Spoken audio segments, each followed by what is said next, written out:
विपक्ष तेजस्वी यादव ने अपने दूसरे चरण की यात्रा को रद्द करने का फैसला कर लिया है। बुधवार को उन्होंने दूसरे चरण की यात्रा की शुरुआत बांका से की और इस बीच बड़ी जानकारी सामने आई कि वे अब आगे की यात्रा नहीं करेंगे।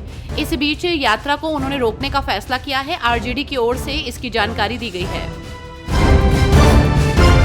हरियाणा में नायब सिंह सैनी को विधायक दल का नेता चुना गया है। कृष्ण द्विवेदी और अनिल विज ने सैनी के नाम का प्रस्ताव रखा था। प्रस्ताव रखने के बाद मनोहर लाल खट्टर ने नायब सिंह सैनी को गले लगाया। हालांकि राव इंद्रजीत देर से पहुंचे। वहीं आपको बता दें कि चुनाव के दौरान अनिल विज ने सीएम बनने की इच्छा जाहिर की थी। पूर्व मुख्यमंत्री और आम आदमी पार्टी के राष्ट्रीय संयोजक अरविंद केजरीवाल ने आज दिल्ली की जनता के नाम पत्र लिखा है। साथ ही उन्होंने जनसंपर्क अभियान की शुरुआत की है। इसके जरिए वो दिल्ली की जनता से सीधा संवाद करेंगे।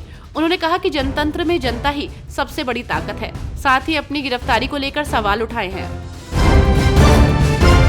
पाकिस्तान के इस्लामाबाद में आयोजित की जा रही शंघाई सहयोग संगठन की बैठक में भारतीय विदेश मंत्री एस जयशंकर ने अपने संबोधन में एक बार फिर पाकिस्तान पर निशाना साधा। पाकिस्तान का नाम लिए बगैर विदेश मंत्री ने कहा कि अगर आतंकी घटनाएं जारी रहेंगी तो फिर व्यापारिक गतिविधियों को भी बढ़ावा नहीं दिया जाएगा। इस तरह जयशंकर ने बिना नाम लिए पाकिस्तान को उसी के घर में लताड़ लगाई। बिहार की 4 सीटों पर भी उपचुनाव की घोषणा कर दी गई है। इन सीटों पर 13 नवंबर को मतदान होना है। ऐसे में सभी पार्टियों ने कमर कस ली है। प्रशांत किशोर ने भी अपने पहले कैंडिडेट का ऐलान कर दिया है। तरारी विधानसभा सीट पर उन्होंने lieutenant general retired SK Singh को जन स्वराज का प्रत्याशी बनाया है।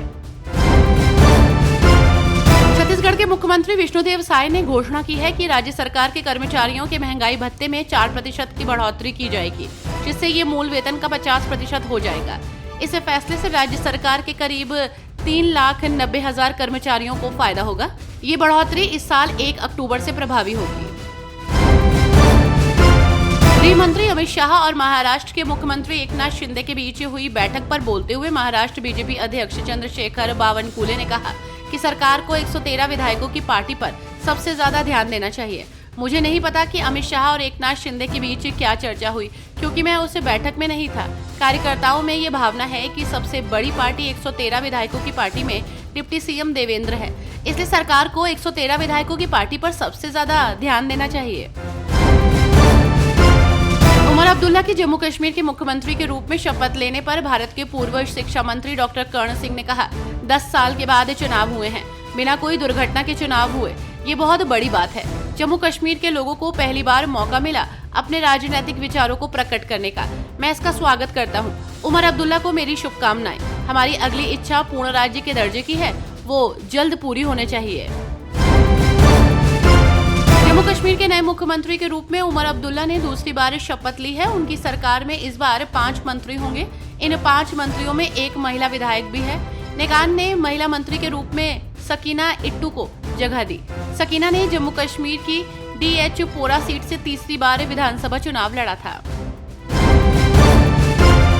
उत्तराखंड के मुख्यमंत्री पुष्कर सिंह धामी ने स्पष्ट किया है कि राज्य के धार्मिक और सांस्कृतिक स्वरूप को बिगाड़ने की किसी भी कोशिश को बर्दाश्त नहीं किया जाएगा।